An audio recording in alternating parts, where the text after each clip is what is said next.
ஓம் சரணாகத தீனார்த்த பரித்ராண பராயணே சர்வசியார்த்திகரே தேவி நாராயணி நமஸ்துதி. வணக்கம் நேயர்களே, இது மகாலட்சுமி ஜோதிடம் வழங்கும் காலச்சக்கரம். உங்கள் அன்பு ஜோதிடர் ஸ்ரீராம்ஜி பேசுகிறேன். அனைவரும் நலமுடன் இருக்கிறீர்களா? நன்றாகத்தான் இருப்பீர்கள், நன்றாக இருக்க வேண்டும். நம்மளுடைய துணை நிறுவனமான மெர்க்குரி மீடியா அப்படிங்கிறது நம்ம இப்போ சமீப கால வீடியோவில் எல்லாம் உங்களுக்கு முன்னாடி ஒரு விளம்பரம் வந்துட்டுருக்கோம்.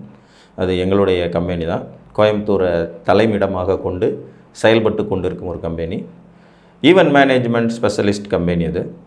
உங்கள் இல்லங்களில் நடக்கும் விசேஷங்கள் மற்றும் நிறுவனங்களில் நடக்கும் நிகழ்வுகள் அனைத்துக்கும் தேவைப்படக்கூடிய ஈவென்ட் மேனேஜ்மெண்ட், அனைத்து விதமான A to Z வரைக்கும் எல்லாத்தையும் ஏற்பாடு பண்ணி சிறப்பாக செய்து தரும் ஒரு சேவையை நம்ம தொடங்கியிருக்கிறோம். அது சக்ஸஸ்ஃபுல்லாக போயிட்டுருக்கு.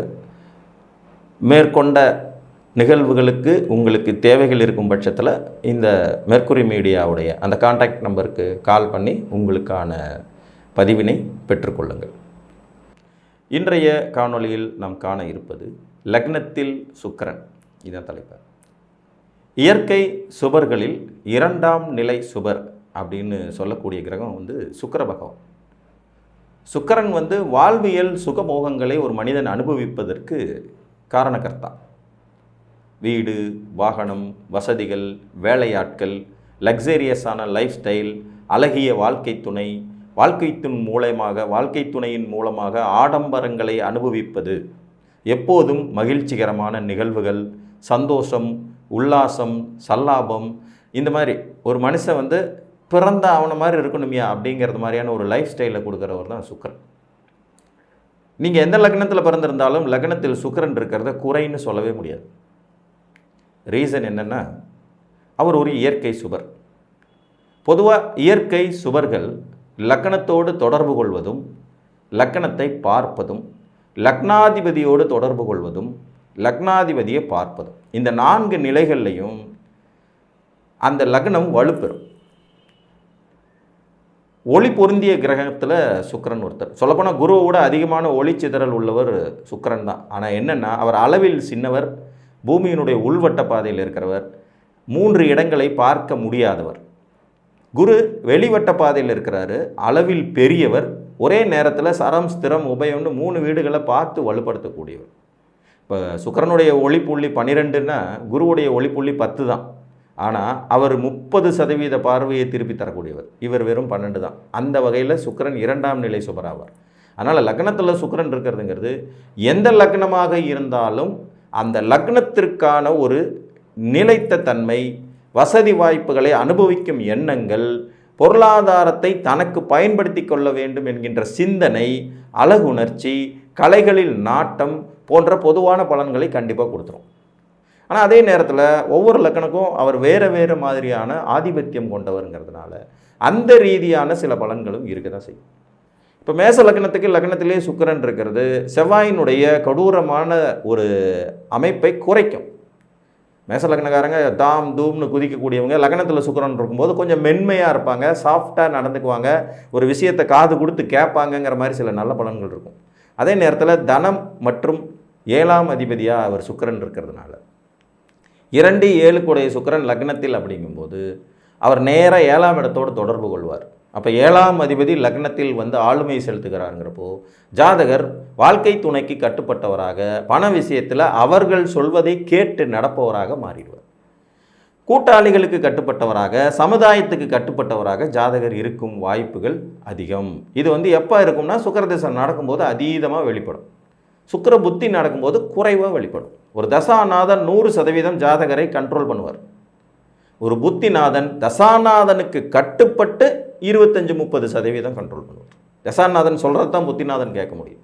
ஸோ அந்த வகையில் மேச லக்னத்துக்கு, இயற்கை பாவ வீடான மேச லக்னத்துக்கு சுக்கிரன் லக்னத்தில் இருக்கிறது சுபிட்சம், நல்ல விஷயம். அடுத்து ரிஷப லக்னத்துக்கு லக்னத்திலே சுக்கிரன். இங்கே ஒரு ஆட்சி, லக்னாதிபதி லக்னத்தில் இருக்கிறத எந்த விதத்திலையும் நம்ம குறை சொல்லிடவே முடியாது. அவர் இயற்கை சுபரா, இயற்கை பாவியாலாம் அது அப்புறம். ஜாதகர் தன்னம்பிக்கை மிகுந்தவராக இருப்பார். எதிலும் ஒரு பொறுப்புணர்வு இருக்கும். ரிஷபம்னாலே பொறுப்பு தான். அது பொதிமாடு இல்லைங்களா, சுமந்து சுமக்கணுங்கிற விதி உள்ள லக்னம். இதில் என்ன சூட்சமம்னா, இவர் லக்னாதிபதியோடு சேர்த்து 6ஆம் அதிபதியும் ஆகிறாருங்கிறதுனால ஜாதகர் இளமையிலேயே துன்பங்களை அனுபவித்து மத்திம வயதில் தான் சந்தோஷத்தை அடைய முடியும். 1 6 லக்னத்தில் வலு, லக்னம் வலுவாக இருக்குது, நல்லது தான். லக்னத்தில் சுபர் இருக்கார், நல்ல விஷயம். அது ஏற்கனவே இயற்கை சுபர் வீடு, அங்கே இன்னொரு சுபர் வந்து உட்கார்றார், இதெல்லாம் சிறப்பு. ஆயினும் அவர் 6ஆம் அதிபதிங்கிற போது உடலில் மனதில் ஏதாவது ஒரு குறைகளை கொடுத்து கொண்டே இருப்பார். தன்னுடைய தசாபுத்தி காலங்கள்லேயே ஒரு 35% புத்திகளில் ஜாதகர் போட்டு படுத்தி எடுத்திடுவார். கடன், நோய், எதிரி, வம்பு, வழக்கு சுகர்திசைக்குள்ளே நடக்கும். சார் என்ன சார் லக்னாதிபதி திசை சூப்பர் டூப்பராக இருக்குன்னாங்க, ஆனால் இதில் தான் விபத்து நடந்துச்சு, கண்ணில் அடிபட்டுச்சு. எனக்கு தெரிஞ்ச நண்பர் ஒருத்தருக்கு சுக்கர திசை சுய புத்தியில் பெரிய ஆக்சிடென்ட், ரிஷப லக்னக்கார், ஒரு கண் முடிஞ்சு போச்சு. இவர் ஒத்தை கண், அந்த கண் அதுக்கப்புறம் பார்வையே இல்லை, கண்ணாடி போட்டு எப்பயுமே பிளாக் கண்ணாடி போட்டுட்டு தான் இருப்பார். கலங்களாயிடுச்சு, கண்ணு கலங்கிருச்சு அப்படியே. அப்போ ஆனால் அதுக்கப்புறம் அவர் கோடியாக சம்பாதிச்சார், அது வேறு விஷயம். லக்னாதிபதி வலுத்து ஒவ்வொரு கிரகமும் தன் இயல்பால் தர வேண்டிய சில விஷயங்களை கொடுத்து விடுங்கிறதுக்காக தான் சொல்கிறேன். ஸோ ரிஷப லக்னத்துக்கு சுக்கிரன் லக்னத்திலே அமர்வது சிறப்பு. கூடவே திசை நடக்கும்போது சில எதிர்மறை விளைவுகளையும் சந்திக்க வேண்டியது இருக்கும்.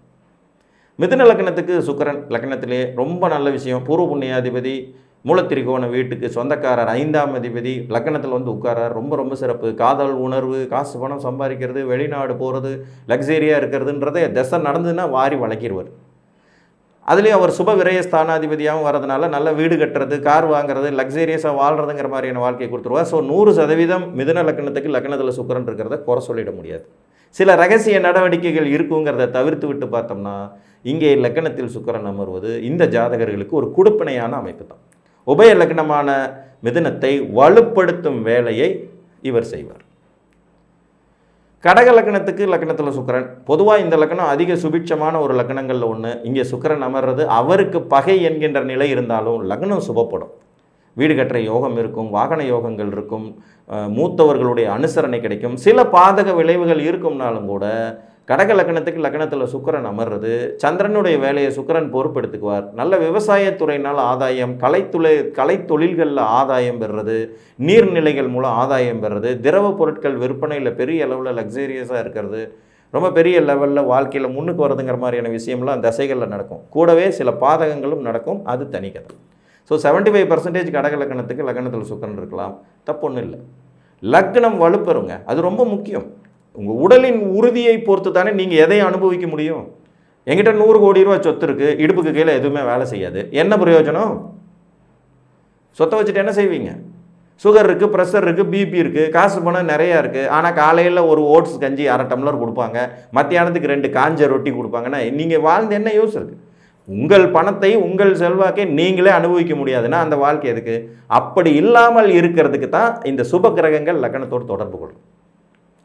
சுக்கிரன் தான் கடக லக்னத்துக்கு பாதகாதிபதி, ஆனாலும் அவர் லக்னத்தோடு தொடர்பு கொண்டால் லக்னம் வலுப்பெறுமே. பாதகமான வழியில் சுகத்தை அனுபவிக்க போகிறார், அவ்வளோதானே. அதுதான் சூட்சுமம், வேற ஒன்றும் இல்லை. 4 கூடைய சுகாதிபதி, 11 கூடைய பாதகாதிபதி, ஒன்றுக்கு மேற்பட்ட வகையில் பாதகமான வழிகளில் சுகத்தை ஜாதகர் அனுபவிக்க போகிறார். சுகம் அனுபவித்த பிறகு அதுக்கான பாதகத்தையும் சேர்த்து அனுபவிப்பார், அது தனி கணக்கு. சிம்ம லக்னம் இங்கேயும் இருக்கலாம், இங்கேயும் அவருக்கு பகை வீடு தான். ஆனால் சிம்மம் சுபப்படும், அரசு வேலை வாங்கி கொடுப்பது, அதிகார பதவிகள் கிடைப்பது. ஏன்னா ஒரு 10 கூடையவர் 3 கூடையவர் இல்லைங்களா, லக்னத்தில் வந்து உட்காரும்போது ஆட்டோமேட்டிக்காக உத்தியோகத்தில் உயர்வு, தொடர்புகளால் ஆதாயம், புதிய புதிய தொழில்கள் மூலம் வளர்ச்சி, தகப்பனார் நல்லா இருக்கிறது, பூர்வீக சொத்துக்கள் கிடைக்கிறது, பதவிகள் கிடைக்கிறது, அரசு வேலை கிடைக்கிறதுங்க மாதிரியான வாய்ப்புகளை இந்த இடத்துல கொடுப்பார். நேச்சுரலாகவே சிம்மம் வந்து கொஞ்சம் உல்லாச சல்லாபங்களை அனுபவிக்கிற இடம். காலபுருஷனுடைய 5ஆம் வீடு, சூதாட்டம் இங்கே தான் இருக்கிறது, ஸ்பெகுலேஷன் இங்கே தான் இருக்கிறது, பங்குச்சந்தை இங்கே தான் இருக்குது. இப்போ உங்கள் ஜாதகத்தில் குருவும் சுக்கிரனும் சிம்மத்தில் இருக்காங்கன்னு வச்சுக்குவோம், அல்லது சிம்மத்தோடு இவர்கள் 2 பேரும் தொடர்பு கொள்கிறாங்களா, நீங்கள் கண்டிப்பாக பங்குச்சந்தையில் ஜெயிப்பீங்க. இது ஒரு சூட்சுமம். அரசு வேலைக்கு முயற்சி பண்ணி சக்ஸஸ் பண்ண முடியும். அப்பா வலுவானவராக இருப்பார். சூரியனோடு தொடர்பு கொண்டாலும் இந்த விதி நடக்கும், சிம்மத்தோடு தொடர்பு கொண்டாலும் இந்த விதி நடக்கும். ரெண்டும் தான் சூட்சுமம். கன்னியில் சுக்கிரன் இங்கே அவர் வலு விளக்கிறார் நீச்சம்னு, ஆனாலும் தன்னுடைய நண்பருடைய வீட்டில் வலு விளக்கிறார் அப்படிங்கிறது மாதிரியான அமைப்பு வரும். மகாவிஷ்ணுவின் காலடியில் மகாலட்சுமி தாயார் வந்து அமர்ந்திருப்பதை குறிக்கிறது தான் கன்னியில் சுக்கிரன். அதனால் இது ரொம்ப மோசமான அமைப்புன்னு சொல்லிட முடியாது. தனித்து நீச்சம் பெற்ற ஒரு சுக்கிரன், யாரோடையும் சேராத தனித்து நீச்சம் பெற்ற ஒரு சுக்கிரன் ஒரு தனி மனிதனுக்கு தேவைப்படக்கூடிய வீடு, வாசல், வசதி, நல்ல வாழ்க்கை துணை கொடுத்துருவாருங்க. 10% வேலை செய்வார். நீச்சம்னா உடனே 0, அவர் வேலையே செய்ய மாட்டார் அப்படிலாம் முடிவே எடுத்துக்கூடாது. 10% வேலை செஞ்சு ஒரு ஜாதகனுக்கு தேவைப்படுற விஷயத்தை கண்டிப்பாக கொடுத்துருவார். அதனால் கன்னியில் சுக்கிரன்கிறது 2 9 கூடையவராய் லக்னத்தில் இருக்கும்போது வாழ்க்கை துணை எல்லா விஷயத்தையும் முடிவு பண்ணுறது மாதிரி இருக்கும். மேச லக்னத்தில் சுக்கிரன் இருக்கிற மாதிரியே தான் கன்னி. வாழ்க்கை துணை எல்லாத்தையும் முடிவு பண்ணுவாங்க. தன விஷயத்தை குடும்ப உறுப்பினர்கள்ட்ட ஒப்படைச்சிடுறது ரொம்ப ரொம்ப நல்லது. சும்மாவே கன்னி லக்னம் தப்பு தப்பாக முடிவெடுக்கும். பண விஷயத்தில் தவறான முடிவுகளை எடுக்கிறதுக்கு மிதுனமும் கன்னியும் விட்ட ஆளே இல்லை. அவங்க தான் ஃபஸ்ட்டு. குரு இவங்களுக்கு பாதகாதிபதிங்கிறதுனால. கன்னியில் சுக்கிரன் 50-50 சாய்ஸ் தான். கடகத்தில் சுக்கிரன் 75% நற்பலன், சிம்மத்தில் சுக்கிரன் 90% நற்பலன் தான். சிம்மத்துக்கு உங்கள் லக்னத்துக்கு என்ன பலன் அதுதானே இங்கே முக்கியம். துலாத்தில் சுக்கிரன் இங்கேயும் லக்னாதிபதி ஆட்சி, பிரச்சனை ஒன்றும் கிடையாது. லக்னாதிபதி வலுப்பது சிறப்பு. ஆனால் அதே நேரத்தில் அவர் அட்டமாதிபதி, 8 கூடையவரும் அவரேங்கிற போது தசைகள் நடத்தும் காலத்தில் விபத்து கண்டம், திடீர்னு வர்ற தனவரவு, லாட்ரி சீட்டு அதிர்ஷ்ட யோகம், பங்குச்சந்தை ஆதாயம், வெளிநாட்டு வாழ்க்கை, அசிங்க அவமானம், கோர்ட்டு கேஸ் சந்திக்கணும். 8ஆம் இடத்து பலனையும் சேர்த்து தான் செய்வார். லக்னாதிபதியின் வலு என்பது ஜாதகருக்கு பொன்பொருள் ஆபரண சேர்க்கை, வசதி வாய்ப்புகளை அனுபவிக்கும் யோக்கியதைகள் போன்றவற்றை கண்டிப்பாக கொடுக்கும். அதில் ஒன்றும் மாற்று கருத்து இல்லை. ஆனால் அதே நேரத்தில் 8ஆம் இடத்தின் பலன்களும் இங்கிருந்தே செயல்படுத்தப்படும்ங்கிறதையும் நம்ம மறந்துடக்கூடாது. பாவத் பாவக விதியின்படி அவர் 8ஆம் இடத்துக்கு 6ல் மறைய தான் செய்வார். ஆனால் ஆட்சியாக இருக்காரே, ஆட்சி பெற்ற கிரகம் தான் மறையாதே, பவர் வந்துருமே. அப்போ ஆட்டோமேட்டிக்காக தனது தசை காலங்களில் அந்த அட்டமாதிபதியின் வேலையையும் சேர்த்து செய்வார். ஆயுள் தீர்க்கமாக இருக்கும். துலா லக்னமாக இருந்து லக்னத்தில் சுக்கிரன் இருக்காரா, பூரண ஆயுள், குறையே சொல்ல முடியாது. ஆயுளுக்கும் நன்மைகள், வளர்ச்சி, முன்னேற்றம் எல்லாம் இருக்கும். கூடவே மனக்கசப்பு இருந்துக்கிட்டே இருக்கும். அந்த 8ஆம் இடம் அப்பப்போ அசிங்கம், அப்பப்போ அவமானம், அப்பப்போ விபத்து கண்டம், திடீர்னு தோன்றி மறையக்கூடிய சிக்கல்கள், இவைகளை சந்திக்கும். விருச்சிக லக்னம் லக்னத்தில் சுக்கிரன் இருக்காரு, அருமையான அமைப்பு. 7 கூடையவர் லக்னத்தில், 12 கூடையவர் லக்னத்தில். சுப விரயங்கள் இருக்கும். ஆனால் அதே நேரத்தில் வாழ்க்கை துணையினால் வளர்ச்சி, முன்னேற்றம் இருக்கும். விருச்சிகம் சுபப்படும். இந்த வீட்டில் உட்கார்ற கிரகம் பூரா கெட்டு போயிடும், ஆனால் அந்த வீட்டை வலுப்படுத்தும். அந்த வகையில் சுக்கிரன் மேசத்திலும் விருச்சிகத்திலும் அமர்வது ஒரு விதத்தில் அந்த வீடுகளின் தன்மையை சுபப்படுத்துவது தான், வலுப்படுத்துவது. ஸோ அந்த வகையில் கூட்டு தொழில் ஆதாயம், மறைமுக தொடர்புகள், ரகசிய நடவடிக்கைகள், நிறைய ட்ராவல் பண்ணுவாங்க. அதன் மூலமாக பொருள் ஈட்டுவார்கள். மறைமுகமாக ரகசியமாக சொத்து சேர்த்து வைப்பாங்கங்கிற மாதிரியான நல்ல பலனை தன் தசா காலங்களில் கொடுத்துரும். ஸோ 90% இது ப்ளஸ் பாயிண்ட். ஒரு 10% ரகசிய நடவடிக்கைகள் அப்படிங்கிற மாதிரி வரும். தனுசு லக்னத்துக்கு சுக்கிரன் இந்த வீட்டில் யார் இருந்தாலும் கெடுக்க மாட்டாங்கங்கிற விதிப்படி ஓகே. ஆனால் அதே நேரத்தில் ஒரு 6ஆம் அதிபதி லக்னத்தில், 11ஆம் அதிபதி லக்னத்தில்ங்கிறனால போட்டித் தேர்வுகளில் வெற்றி பெறுற ஒரு அமைப்பு. இந்த மாதிரி அமைப்பு உள்ளவங்க தான் இந்த IAS IPS மாதிரியான விஷயங்களில் கலந்துக்கிட்டு ஜெயிக்கிறது, விளையாட்டுத் துறையில் சாதிக்கிறதுங்கிற மாதிரி நிறைய விஷயத்தை கொடுக்கும். தசா காலங்களில் 6ஆம் இடம் 11ஆம் இடம் 2 வேலையும் செய்யும். இங்கே தான் அந்த பாவத் பாவக விதி வேலை செய்யும். 6ஆம் இடத்துக்கு அவர் 8ல் மறைஞ்சிருப்பார், 11ஆம் இடத்துக்கு 3ல் இருப்பார். ஸோ 11ஆம் இடத்து பலன்கள் மிகுதியாகவும் 6ஆம் இடத்து பலன்கள் குறைவாகவும் தான் இருக்கும். ஒரு லக்னத்திலேயே இருந்து செயல்படுறதுனால ஜாதகர் லக்ஸேரியஸான விஷயங்களுக்கு கடன் வாங்குவார், நிறைய செலவு பண்ணுவார். வாடகை வீட்டில் குடியிருப்பார், ஆடிக்கார் வாங்கி கொண்டாந்து ரோட்டில் நிறுத்துவார். அந்த மாதிரியான கணக்கு. தனுசு லக்னம் கொஞ்சம் பண விஷயத்தில் முன்ன பின்ன இருக்கக்கூடிய ஒரு லக்னம் தான். கௌரவத்துக்காக நிறைய காசு செலவு பண்ணக்கூடிய விதி இவங்களுக்கு இயற்கையிலே இருக்கும். ஏன்னா இவங்க தனாதிபதி 5ல் போய் நீச்சம் அவர், செவ்வாய் வீட்டில் நீச்சங்கனால திடீர்னு ரோசப்பட்டுக்கிட்டு நிறைய செலவு பண்ணி அதில் கடன்காரன் ஆகக்கூடிய விதி தனுசு லக்னத்துக்கு உண்டு. அதை லக்னத்தில் சுக்கிரன் இருக்கும்போது தூண்டிவிடும். அழகுணர்ச்சி மிகுந்தவர்களாக இருப்பார்கள், கலைத்துறையில் சாதிக்கிறதுக்கு முயற்சி பண்ணுறவங்களாகவும் இருப்பாங்க. அந்த வகையில் 50-50 சாய்ஸ் தான் தனுசுக்கு சுக்கிரன் உட்கார்றது. மகரம் கும்பம் இந்த 2 லக்னங்களுக்குமே சுக்கிரன் லக்னத்தில் இருக்கிறது ஒரு கொடுப்பினைங்க. அந்த லக்னத்தினுடைய பாவத்தன்மை முழுமையாக நீங்கி ஜாதகர் சுறுசுறுப்பாகவும், செயல்திறன் மிக்கவராகவும், பூர்வ புண்ணியம் மிக்கவராகவும், கௌரவம் மிக்கவராகவும், புகழ் மிக்கவராகவும், தொழில் மிக்கவராகவும் மாற்றி கொடுப்பார் தன் தச காலங்கள்.